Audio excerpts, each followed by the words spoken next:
Bismillahirrahmanirrahim. Assalamualaikum warahmatullahi wabarakatuh.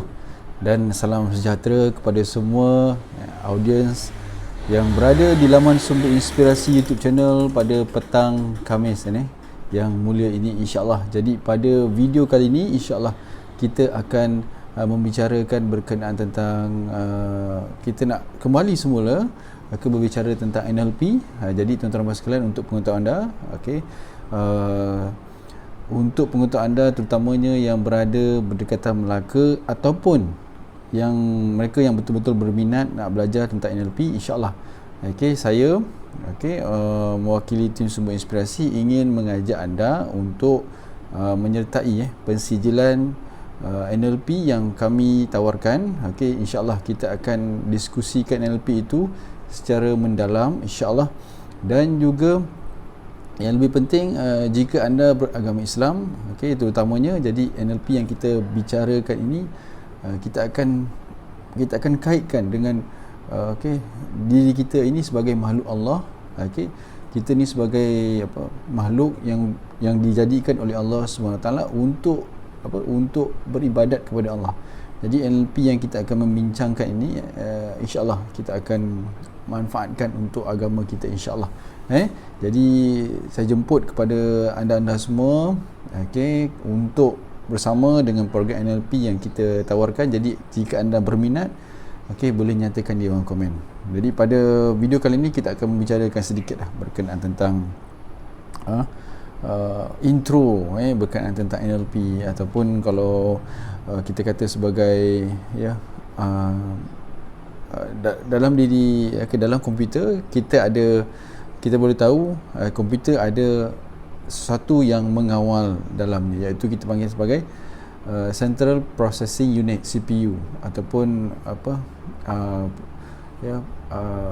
kalau kita dah sebagai manusia, okey, kita ada something juga, kita ada OS juga, kita ada operating system juga yang membolehkan kita bertindak gini dan sebagainya dengan izin Allah.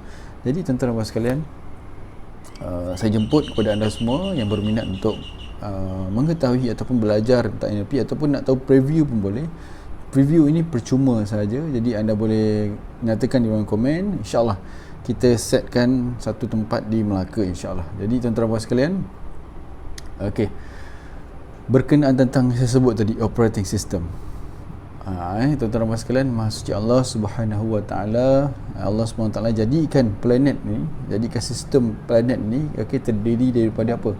Daripada bintang, daripada matahari, daripada pelbagai makhluk yang lain, ciptaan yang lain, pokok, bumi, laut dan sebagainya. Jadi tuan-tuan dan sekalian, itu di luar. Begitu juga dengan diri manusia, diri kita ini, iaitu dalam ada Allah Subhanahu Wa Taala jadikan kita ini dengan sistem diri, ataupun kita boleh panggil sebagai nous, okey, yang sangat-sangat sempurna Allah Subhanahu Wa Taala jadikan kita. Kita terdiri daripada apa? Kita terdiri daripada elemen-elemen spiritual, mental, fizikal, emosi, okey, yang mencetuskan tingkah laku kita dan perbuatan kita.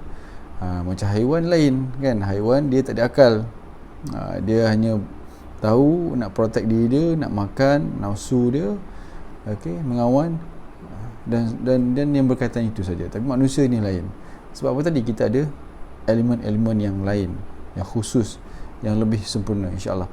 Jadi so bila kita dah dapat kita dah dikurniakan oleh Allah SWT nikmat-nikmat tadi itu, elemen-elemen tadi itu, jadi tinggal kita lah, manusia, kita ni sendiri perlu ditugaskan untuk perlu takbir diri kita ini, alam ini, dengan syariat, supaya kita, insya-Allah, betul-betul berfungsi sebagai makhluk Allah, betul-betul berfungsi sebagai manusia, takbir dengan syariat.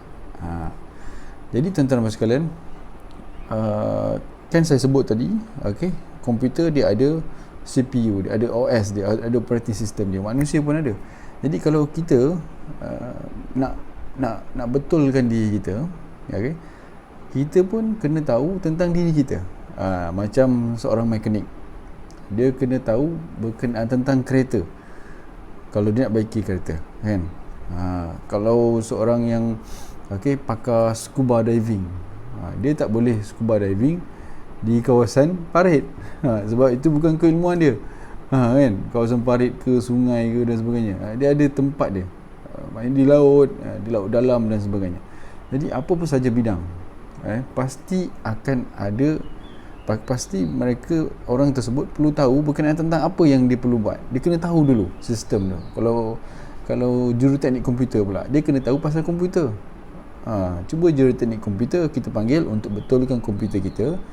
Okey, tapi yang datang tu, dia kata dia juruteknik komputer, tapi dia datang, okey, kita tanya balik kepakaran dia apa? Kepakaran dia buat rumah. Dia tahu sikit je pasal komputer. Pasti masalah susah nak selesaikan. Sebab dia tahu buat rumah.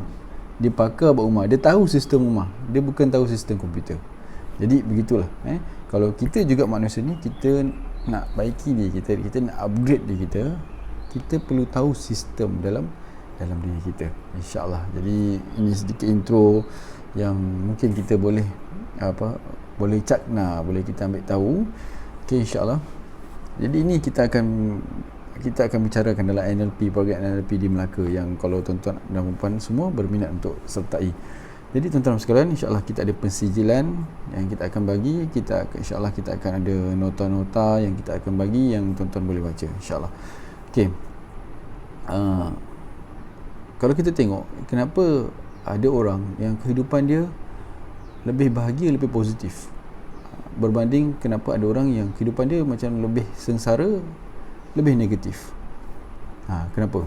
Jadi tuan-tuan sekalian, bila kita tengok ada orang dia cacat, tapi kehidupan dia berjaya, boleh, orang kata apa, boleh jana, pendapatan yang bagus, ibadatnya bagus, tuan-tuan sekalian, hubungan dia bagus. Tapi ada orang pula yang seolah macam fizikal dia baik, tapi seolah malas, buat benda jahat dekat orang lain.